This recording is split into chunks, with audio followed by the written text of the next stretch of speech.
la Peugeot des années 60. Sortie presque précipitamment, puisque finalement à peine 5 ans après sa devancière, cette Peugeot 404, elle aura véritablement marqué son époque, grâce notamment à des lignes, vous pouvez le constater, assez sublimes. Aujourd'hui, j'ai l'honneur de vous présenter ce véhicule formidable, emblématique d'une certaine période où Peugeot, il savait montrer les muscles. Et donc cette voiture, elle aura fait le bonheur de nombre de propriétaires entre 1960 et 1975, avec des ventes totales avoisinant les 3 millions d'exemplaires tout de même. Ici, nous avons, alors tenez-vous prêts, une version super luxe de 1962, mais de fin d'année, donc millésime 1963, et le moteur a été changé avec un moteur de 1965. J'espère que vous suivez bien. Dans tous les cas, là, on va essayer de lui rendre un bel hommage à cette petite pépite.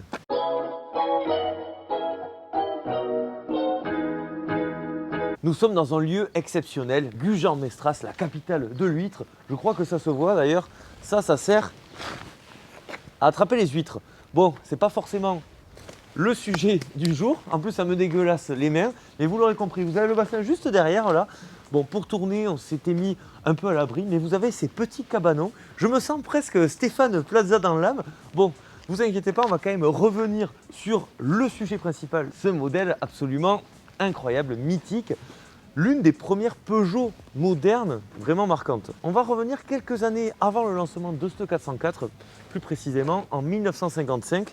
1955 pour beaucoup d'amoureux de véhicules, ça coïncide avec la présentation de la Citroën DS, la merveilleuse, la fabuleuse. Aujourd'hui, je suis avec un atmophile pro Peugeot. Moi, vous savez, je suis plutôt team Citroën. Et c'est vrai que la DS, lorsqu'elle sort, bon, j'étais pas là, mais apparemment, c'était un truc de fou. Et en face, il va sortir une autre voiture, bien conçue en soi, plutôt une bonne auto, mais qui n'arrive pas à la cheville de la Citroën DS niveau révolution que ça va engendrer. À tel point même que dès que ces deux voitures sont présentées, Peugeot ils se sont dit oula, là je pense qu'on a pris peut-être un peu trop de retard et il va falloir plancher rapidement sur une solution parce que sinon la DS elle va complètement nous atomiser. Dès 1955, les équipes vont bosser à fond sur un nouveau projet, la remplaçante de ce véhicule qui vient pourtant à peine d'arriver, c'est assez fou. Et ça nous amènera donc à exploiter à fond les équipes de Pininfarina. Pininfarina d'ailleurs, l'association avec Peugeot commencera avec la Peugeot 403. Au bout d'un moment, ils sont complètement pris au dépourvu, donc ils vont singer, on va dire,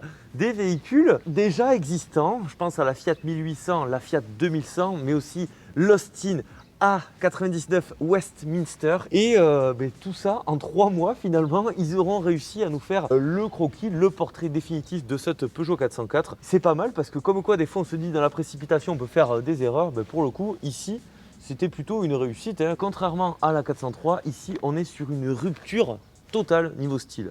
Ça reste du Peugeot, c'est-à-dire que c'est quand même CSP+, voilà. Je ne sais pas trop comment les catégoriser, mais c'est vrai que comparé à Citroën et Renault, eux, c'est plus classique. Et alors moi, ce que j'aime bien sur ce véhicule, d'ailleurs on l'appelait l'Italo-américaine, en fait, américaine par rapport bien sûr à ces feux arrière là, assez typiques des productions justement des États-Unis de cette époque-là. Bon, ici, elle est plus petite, bien sûr, 4,42 m. On a bien sûr le Peugeot ici, on a du chrome absolument partout. La 403 à côté, elle faisait un peu ringardos quoi. C'est vrai qu'en 5 ans, ils ont quand même bien rectifié le tir. Ça me fait pas mal penser aussi aux Lancia de la même époque, aux Alfa Romeo. Normal, parce que Pininfarina, de toute façon, ils ont fait ce qu'ils ont pu pour essayer d'être minimum originaux. Mais quand on n'a que quelques mois pour bosser sur un projet, forcément, ça peut se ressembler. On a cette ligne là qui va nous traverser tout le véhicule pour venir, tac, sur les phares avant. Notez que ici, nous avons droit à un deuxième rétroviseur et ça, c'est quand même du luxe. Ça, c'est vraiment le gimmick des italiennes de cette époque-là. Des galbes, des courbes, et puis ça termine sur ces gros feux là. Et d'ailleurs, ici, là, quand on la prend de face, alors c'est encore plus le cas avec la version coupée, mais elle ressemble, la coupée notamment, comme 2 gouttes d'eau à la Ferrari 250. Comme quoi, on a toujours tendance aujourd'hui à dire, ouais, la 406 coupée, c'est une mini Ferrari. Mais en fait, c'est absolument pas nouveau. Ils ont déjà fait ça il y a très longtemps. Notez aussi que, bien sûr, le nom du véhicule, il est ici, parce que je pense que certains néophytes pensent que c'est une invention Peugeot entre guillemets récente. Et d'ailleurs, notez que moi, vous voyez ça là, ça me fait penser encore à la DS ou plus récemment à la DS9, mais ça, c'est pas bien ça. La DS9 c'est pas bien. On va montrer juste ce logo, il vous fait pas penser au Peugeot actuel. On va regarder le moteur parce que il y a pas mal de choses à dire sur ce moteur. Déjà c'est pas un diesel, donc les puristes ils sont contents parce que je pense qu'avec la 504, beaucoup ont dû péter un plomb. Hein. Je vous avoue, j'ai pas encore eu les retours forcément vu qu'on enchaîne les tournages. On va voir ça un peu. Alors attention. Est-ce que vous n'êtes pas impressionné? Waouh, ah c'est pas mal ça, cette ouverture. Bon là c'est un moulin à l'ancienne. Vous savez moi, la partie mécanique c'est pas forcément mon plus grand fort. Sachez en tout cas que ici, donc contrairement à ce que ça pourrait laisser suggérer, ce véhicule n'est pas doté du moteur de 1962 qui équivaut à une puissance de 72 chevaux. Ici nous avons droit à une puissance, attention, assez phénoménale de 76 chevaux. Il faut se remettre dans le contexte, on est en 1962, est-ce que vous vous rendez compte? Moi j'étais pas né. Niveau performance, bon, forcément, ça reste quand même une voiture un poil à l'ancienne. Le millimètre départ arrêté, il est tombé en 37 secondes. Je pense que mon AX lui met une feuille et ça c'est quand même assez rigolo. 1070 kg, propulsion, consommation propriétaire 10-11 litres. Ce moteur, il a l'avantage, un petit peu à l'instar de ce qu'on a vu sur la Peugeot 504, la 504 elle s'est inspirée de sa maman.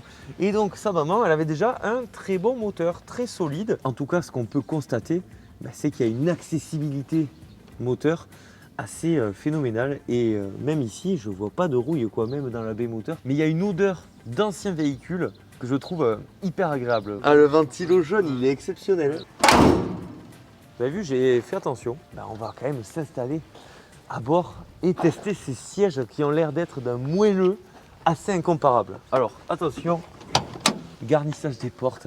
Non mais regardez l'état de préservation de ce véhicule. Ça j'avais constaté ça aussi sur la 504.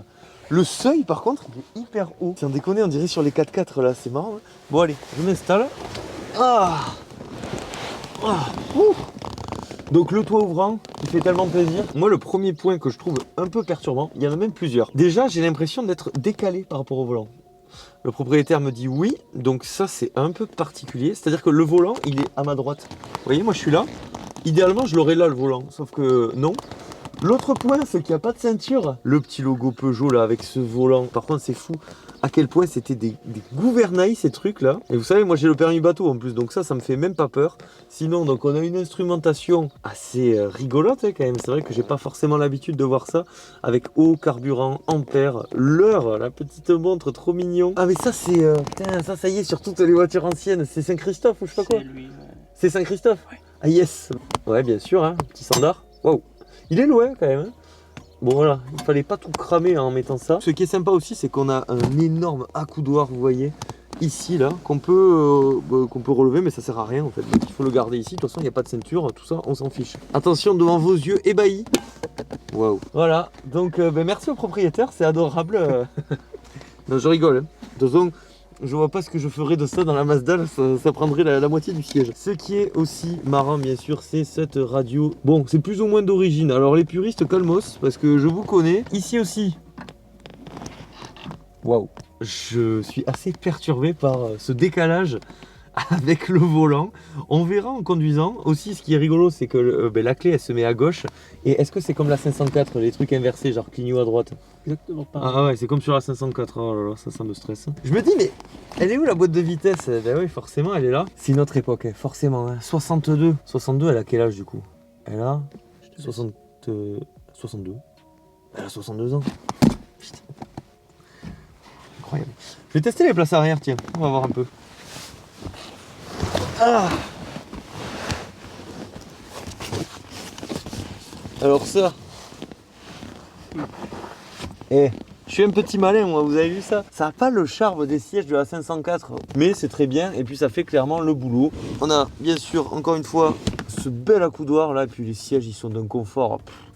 Moi j'arrête parce que finalement je me répète, mais c'est vrai que toutes ces voitures elles sont d'un confort absolu. C'est chaleureux, c'est des couleurs qu'on ne voit plus trop de nos jours. Vous voyez, il y a du marron, il y a du beige, il y a du blanc. C'est une propulsion, hein, oui, donc il faut bien faire passer tout ça. Et du coup, ça passe par là, quoi. J'aime bien les voitures, j'aime bien le sport, j'aime bien les sensations, mais j'aime surtout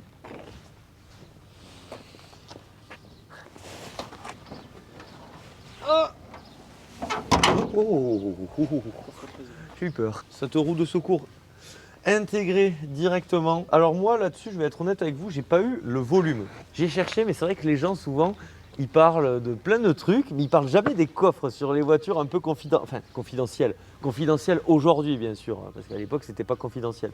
Donc n'hésitez pas à m'en parler, parce que c'est vrai que, vous savez que moi, c'est une valeur qui me plaît. Bah, déjà, on peut dire qu'il est sacrément balèze. Peut-être un poil moins que sur la 504, qui était une soute interminable. Bon, en soi, ça fera quand même clairement le boulot. Et j'ai aussi oublié de vous parler, vous avez vu cette transition sublime, hein, voilà. J'ai aussi donc oublié de vous parler des autres versions de 404. J'ai rapidement évoqué la 404 coupée, mais il y a eu également la 404 cabriolet, qui coûte une blinde aujourd'hui, mais également la 404 pick-up, mais aussi la 404 break. J'ai eu droit à mon initiation pour pouvoir manier ce bolide. Je vais vous montrer quand même, parce que vraiment aujourd'hui on prend pour acquis certaines choses qui ne l'étaient pas à l'époque. Alors on débraye à fond bien sûr, et puis là, vous voyez, voilà, j'ai raté. Non, j'ai re-raté. Bon. Ah, tu vois que ça bloque. Alors quand ça fait ça, il faut le mettre arrière. Ah d'accord. Et là, voilà. Bon, vous voyez, c'était pas ma faute en fait, c'est que ça bloquait. Donc on refait, voilà. Et vous voyez, j'arrive. Donc, on refait vraiment. 1, non. Si. Si, je suis en 1, ok. Tu suis en 2 là? Oui. 2, 3. Oui. 4. Et 4. Bon, ben voilà, maintenant c'est parti pour le show. Hein. On va s'amuser sur route. Bon, je vais essayer de pas faire de conneries quand même. On va essayer de l'allumer maintenant. Alors, j'ai mis la clé, j'ai mon pied à moitié sur l'accélérateur. Encore.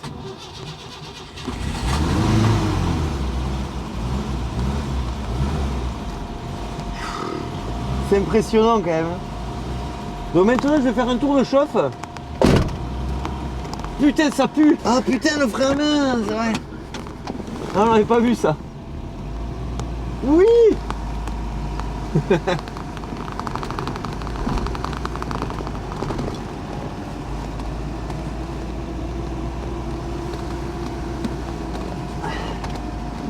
Après ce gros tour de qualité, putain les freins. Après ce gros tour de qualité, je pense qu'on peut y aller maintenant. Il n'y a même pas à s'attacher, c'est incroyable. On va partir direct. On a Saint-Christophe qui est avec nous. Il fait beau. Quand même, on va pas mourir un beau mercredi après-midi avec Jean Mestras. Allez, c'est parti. Est-ce que vous vous rappelez la fois où je me suis le plus chié dessus? C'était avec la 2 chevaux. Oui, mais j'ai peur. Mais elle va pas caler. Oui, mais j'ai peur. Ben on va voir. Eh, voilà. Impeccable. Bon là là. En fait, le jeu, ça va être de rester toujours entre la 2 et la 3, qui, je pense que vous l'avez vu, sont plus faciles à manier. Alors, la voiture fait quelques petits à-coups, mais ça apparemment c'est normal. C'est au niveau des réglages des carbus. Sinon, c'est exceptionnel quand même. Je suis, je suis trop content. Eh merde. Ah si, par là. Ah putain les clignots. Ah putain. Ah oui, c'est ils sont où? Ah ouais, ils sont là, C'est c'est ça. vrai. Ah ouais. Voilà. En fait, c'est fou. Il y a un moment où ils se sont énormément modernisés, je trouve, les véhicules. Et aujourd'hui, bon, voilà, ça s'affine, on va dire, mais c'est quand même du chipotage, quoi. Mais c'est vrai que pour moi, les années 80-90, ils ont vraiment démocratisé l'auto, entre guillemets, pour tous. Ouais. Allez. La semaine dernière, j'avais juste à gérer le clignot sur la 504 et ça m'avait déjà un peu inquiété. Eh oui! Il me dit 404. Bon, ça tremblote, mais ça va. Ça va. Je laisse un peu de vent. On peut commencer à freiner. Ah. Oui. Bon dosage. Pas mal en dosage. C'est bon.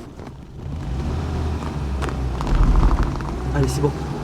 Là, s'il vous plaît, là, pas de train. Oh putain, en plus, ouais, pour sortir, là, c'est une galère terrible. Là, c'est à gauche quand je vais vers le haut. C'est ça, oui. Ouais, tant mieux. Est-ce que vraiment j'ai une crédibilité quand j'essaye ce genre de voiture? C'est une catastrophe.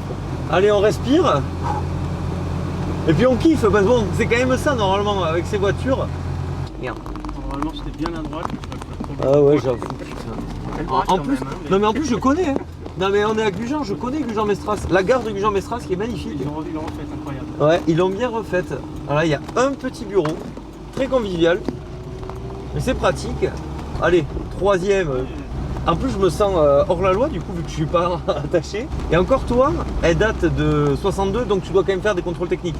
Tous les 5 ans. Voilà, parce qu'avant Oui, 60, il n'y avait même pas de contrôle technique, c'est incroyable. Vous avez une voiture de 59, genre la Dodge que j'avais essayé, pas besoin, voilà, la 4 chevaux, pareil, on s'en fout, jamais de contrôle technique. Alors attends, parce que les pédales, elles sont un peu... Oui, un peu bizarres. Ouais, il y a de l'espace. Bon, après, ça reste moins pire que les italiennes des années 80, mais... Tu la prends bien en main. Hein. Eh, ça va, non? C'est bon, hein, t'as changé Putain, de passer des après-midi comme celle-ci, j'apprécie beaucoup. Là, je me suis bien engagé quand même. Allez, cassez-vous là. Après, c'est vraiment du sport quoi. Allez, on repasse en 3. Oh là là, ça te maîtrise, mais c'est pas. Mais merde, oh voilà. C'est le petit cercle là. Ah, putain, je l'avais même. Voilà. Là, il y a double temps en bas. C'est rigolo. Ce qui fait peur, c'est que tu te dis s'il y a un arrêt immédiat à faire, non.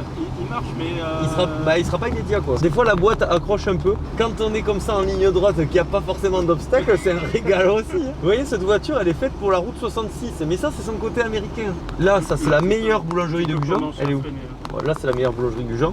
Voilà, parce que je fais le guide en même temps. Moi, j'ai des suées quand je conduis des bolides de l'enfer et quand je conduis des bagnoles des années 60. Allez. Et les 67 oh là là. Ça pousse. Putain, ça pousse direct. Hein. On m'ajoute des obstacles, c'est pas grave. Chicane, quoi. Putain, et il est où le warning là-dessus? Il y en a au moins? Ah, il y en a pas. Bon, au moins, comme ça, très bien. Bon, flemme de mettre le clignot, vous avez compris? Putain, je me suis mis en dos direct, con. Ah, oula. Ça va le propriétaire? Ah, ça va, il y a un petit craquage de moins, mais ça va. Ça se passe bien. Un grand merci à toi d'ailleurs. Hein. Vous voyez, j'ai perdu un peu en confiance là, du coup, c'est cet obstacle. Vas-y, à fond, allez. J'ai le pied par terre là. Je reste en deux, allez, s'il vous plaît. Oui, reste. La souplesse à bas régime, c'est pas ouf. Oui, je pense qu'il y a un réglage. Eh oui, bah après, Il y a c'est ces carbus. Moi, vous savez, j'aime bien les voitures anciennes, mais. Putain, je regardais le micro et je regardais plus la route. Ça, c'est intéressant aussi. Ah, le tour ouvrant, c'est génial. Regardez en plus, c'est beau peint là. Ah, la Gironde, quel beau département, moi j'en suis vraiment amoureux. Hein. On vient de passer à côté de l'endroit où j'avais tourné la Lancia Ypsilon, là, c'était juste dans les pins là derrière. Bon, malheureusement, après il y a des gens qui sont forcément plus ou moins sensibles à ça. Moi comme j'ai pas du tout grandi avec ça et que je connais pas vraiment, voilà, mon père il avait des 2 chevaux, des 4L, des trucs comme ça, mais c'est pas moi qui les conduisais en soi. Et c'est vrai que bon, je trouve qu'il faut quand même avoir le coup de main. Hein. Si vous regardez ça et que votre seule expérience c'est d'avoir conduit une Clio 2, non, je vous déconseille. Alors là, pas tout de suite. ah ouais. Ah, putain. Là, t'es au point mort en fait. Ouais, je sais. Sinon, tu t'arrêtes, il n'y a personne derrière. Ouais, je m'ai arrêté. Ouais, parce que la 1 elle est pas synchro, c'est ça? Non, elle est pas synchro. Et ouais, tu sais, ça c'est des réflexes qu'on a sur. Voilà. C'est bon, il m'a vu. Et je suis vraiment content de ne pas avoir fait cet essai à Bordeaux. Voilà, je suis pied par terre là. Allez. Là, il marche. Allez, champion. Alors là, méga tug, 4ème. Oui. Je l'ai tenté. Sur virage, elle est relativement saine, je trouve. Et je vous jure que quand je vais arrêter la conduite, déjà j'aurais perdu 2 kilos. Je pense que c'est une question d'habitude aussi, forcément. Oui. En fait, il y a un tel décalage avec ce genre d'auto, même comparé à des voitures des années 90, que c'est pas en l'essayant peu de temps comme je fais là que je vais être hyper à l'aise. D'ailleurs, il ne faut pas que je commence à lâcher le volant parce qu'il y a des petits rebords sur les côtés qui feraient pas forcément plaisir. Désolé hein, pour cet avis assez décousu. Mais je pense que là, le plus important, c'est que vous voyez un peu comment ça s'appréhende. J'aimerais presque drifter avec, mais bon, je pense que c'est un peu osé, quoi. Ah, mais je te taquine un peu en plus, tu vois, tu me dis que t'es maniaque. C'est pas une petite. Mais putain, il m'a même pas klaxonné. Les mecs en Dodge, ils sont vraiment hautains quand même. On dirait les propriétaires de Volkswagen. Et je suis pas mécontent de me garer auprès de cette Ferrari de Wish nommée Mazda MX-5.